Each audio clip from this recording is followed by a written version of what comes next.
Olá, meu nome é Simone Martins, eu sou doutoranda do PPG-Com, eu sou da primeira turma de 2019.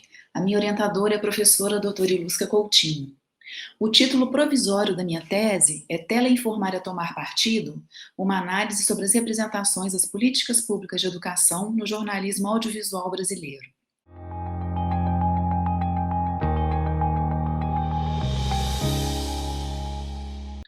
Qual que é a nossa proposta ao desenvolver esse trabalho? A gente pretende refletir e analisar as notícias veiculadas sobre as políticas públicas educacionais brasileiras nos dois telejornais de maior audiência da TV aberta no Brasil, no primeiro ano do governo Bolsonaro, em 2019, no caso, né? Por que a gente quer estudar isso? Porque a gente encontrou diversas incoerências que justificam o nosso trabalho, né? A gente entende que os noticiários, eles são ainda hoje centrais como forma de conhecimento da maioria da população brasileira, porque muitos ainda hoje não têm acesso à internet, por exemplo, né? Então, o telejornal, para a gente, ele é essencial como veículo de informação e ele é responsável também pela produção de significados sociais e culturais para toda a sociedade brasileira.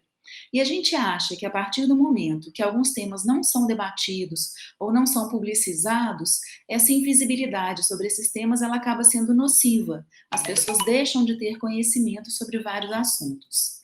Né? Então, qual que é o problema que a gente identificou?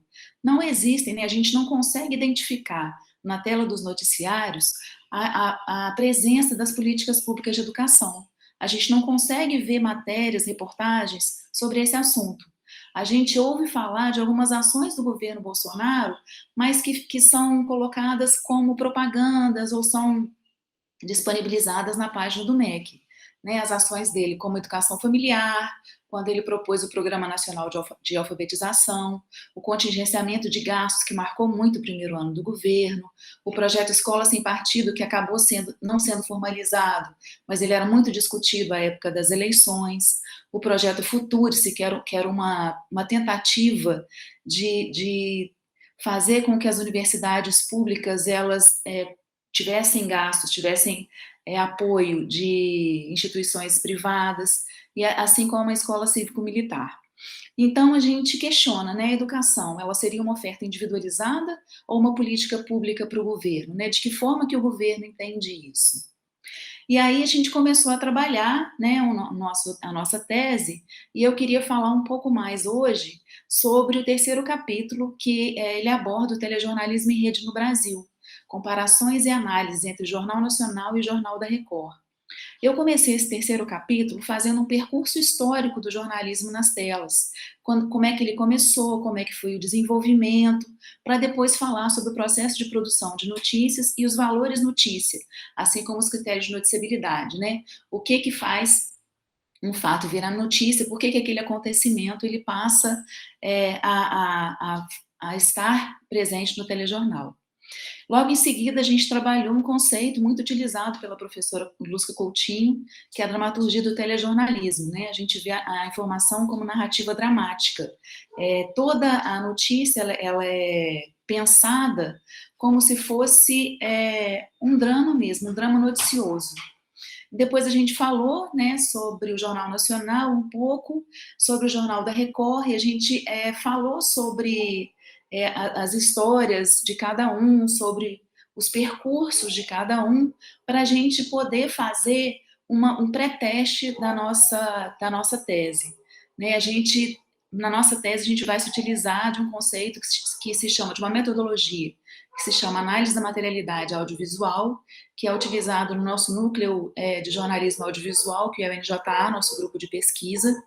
E essa metodologia, ela tenta ver as notícias, a programação jornalística ou qualquer tipo de produto audiovisual como um todo, sem nenhum tipo de decomposição.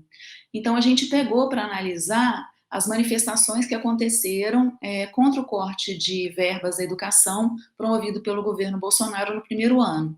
E aí a gente comparou as notícias veiculadas pelo Jornal Nacional e pelo Jornal da Record. A gente viu como que essas notícias foram construídas, quem falou, por que falou, de que forma que os assuntos foram abordados, como é que a edição ela foi construída, né, para a gente poder ver quais são as linhas editoriais de cada um dos veículos.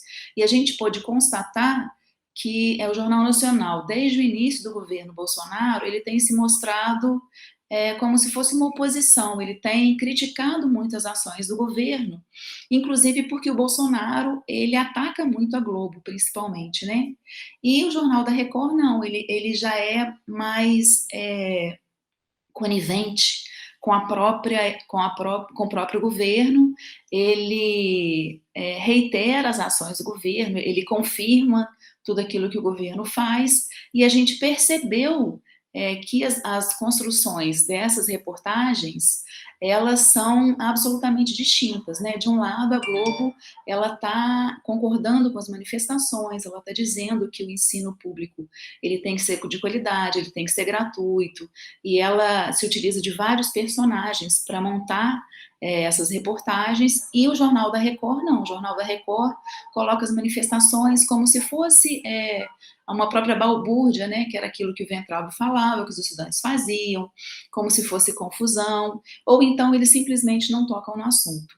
Então a gente fez um pré-teste nesse terceiro capítulo para ver como é que a gente vai conduzir a nossa pesquisa no final.